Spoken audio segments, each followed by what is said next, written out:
이 두 가지 방법은 변하지 않는다고 생각해요. 초등, 중등은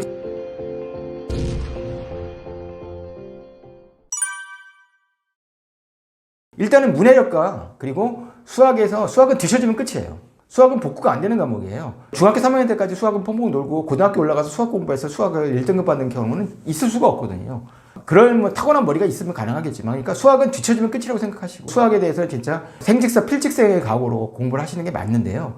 그걸 지나치게 어떤 선행을 앞당겨서 내가 쉽게 말하면 이제 어떤 기분상인 거죠. 초등학교 때. 그럴 미적분 같은 경우는 미적분도 지금 이제 미적분 원만 하면 되지 그 고급 미적분이나 미적분 2 할 필요는 없잖아요. 수능에서. 그러니까 어떤 수능 개편안이 지나친 수학의 사교 어떤 선행이나 이런 것들을 막고 있기 때문에 초등에서 너무 지나치게 수학 선행을 그렇게 열심히 과도하게 시킬 필요는 없다고 생각을 해요. 그래서 초등은 문해력과 그리고 국영수 위주로 공부를 하시는 게 확실하게 맞고요. 문해력은 독서를 키우시고 수학은 학원을 보내시든지 아니면 이제 과외를 받으시든지 수학은 확실하게 기초를 잡으시는 게 중요한데, 그 방향은 1학년 때 3학년 때까지는 너무 진도 수학보다는 사고의 수학을 좀 더 생각을 하시고, 사고의 수학과 진도 수학은 좀 개념이 많이 다르거든요. 4학년 때부터는 진도 수학과 그죠? 예, 관련된 그런 공부를 시키시는 게 좋고요. 영어 같은 경우는 이제 초등학교 때는 이제 생존을 위해서 사실은 영어는 의사가 되거나 의대에 가기 위해서 꼭 필요한 과목이라기보다는 생존하기 위해서 꼭 필요한 거잖아요. 그래서 초등학교 때 학습에 대한 부담이 없을 때 할 수 있는 거니까 초등에서는 딱 국영수 3과목만 신경을 쓰시는 게, 통합과학이 중요하니까 이제 저거 한다고 하지만 통합과학을 옛날에 과학 1이나 과학 2 과목처럼 그렇게 어렵게 낼 수는 없거든요. 그래서 상대적인 변별력은 여전히 국영수에 있다고 생각하시고, 초등에는 국영수에 좀 더 많은 신경을 쓰시는 게, 한 90%는 국영수에 신경 쓰시는 게 맞다고 생각합니다.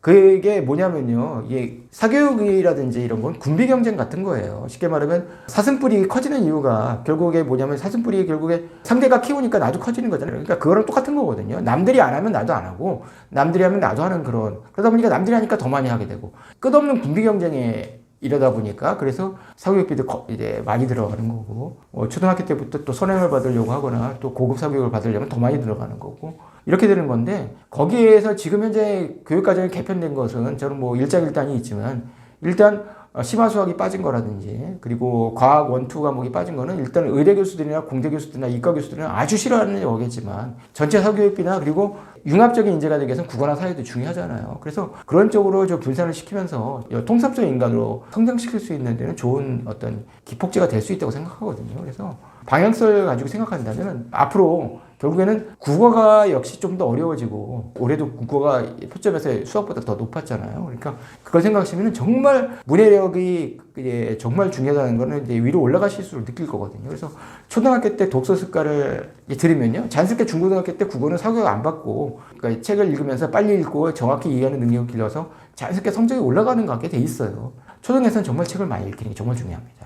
근데 초등학교 때 결정된다고, 이제 초등이 사실은 제일 중요한 시기가 맞아요. 근데 왜냐면 고등학교 때 공부를 잘하는 학생과 못하는 학생의 차이는요, 중학교 때 차이거든요. 중학교 때 공부 잘하는 학생이 고등학교 때도 잘하고요, 중학교 때 못하는 학생이 고등학교 때 더 못하거든요. 그러면 중학교 때 그 원인은 어디 있었죠? 초등학교에서 찾을 수밖에 없어요. 이렇게 올라가다 보면 끝도 없는, 엄마 뱃속에 있을 때 태교 문제가 올라갈 수밖에 없는 거죠. 근데 지금 같은 상황에서 초등 4학년이 의대를 결정한다, 뭐 그건 바람직하지도 않고, 초등 4학년이 얼마나 특별하겠어요. 그리고 사실은 어떤 잠재력이나 그 가능성을 생각한다면 초등 4학년은 지금, 그리고 4, 5, 6학년은 시험도 없잖아요. 객관적으로 성적을 알 수 있는 방법도 없는데, 얘가 어떤 결국에 영재원에 관련된 사교육이 조장하면서 초등학생부터 서열하라든지 어떻게 초등학생의 DNA 결정론도 아니고 운명론을 만들어 놓는 것 같은데, 저는 그건 아니라고 봅니다. 초등학교 때 수학 진도가 뒤처지지만 않고, 그리고 문해력만 키웠다면요, 중학교부터 레이스라고 생각하고 중학교, 고등학교에서 얼마든지 역전할 수 있다고 생각을 하거든요. 초등학교 6년과 중고등학교 6년을 비교해보면요,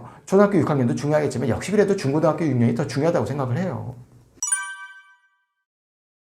사교육이 좋은 점이 분명히 있고 나쁜 점도 있어요. 나쁜 점은 일단은 어쩔 수 없이 돈에 대한 부담이 가장 큰 나쁜 점이고, 어떻게 보면 유일한 나쁜 점이죠. 그리고 학생들 지나치게 혹사시킨다는 단점도 있겠지만, 가장 좋은 건 이제 사교육을 학교와 달리 숙제를 많이 내주잖아요. 과제를 많이 내주면서 과제를 소화하면서 과제에 대한 집착력과, 어떤 과제라는 건 성인으로 치면 일이잖아요. 내가 그 어떤 주어진 기간 안에 내가 일을 처리해낼 수 있는 능력이 생기는 거죠. 그래서 저는 일단 과제 집중력을 이제 키워준다는 점에서 사교육에 분명히 장점이 있다고 생각합니다. 생각하거든요. 사교육을 통해서 사교육은 학교 선생님과 달리 훨씬 더 학원 선생님들이 피드백이 훨씬 더 많잖아요. 학부모님과 소통도 잘 되는 것도 사실이고, 그래서 피드백이라는 측면에서 사교육이 가진 장점들이 있어요. 그래서 의대 관련 학생들은 저는 이제 사교육에 쉽게 말하면 커리큘럼을 그대로 따라가는 게 아니고 사교육에서 주는 만큼 어떤 과제를 내가 성실히 시행하면서 과제 집중력을 키우고, 어떤 사교육과는 별도로 플래너를 일찍부터 짜보는 건 되게 중요하거든요.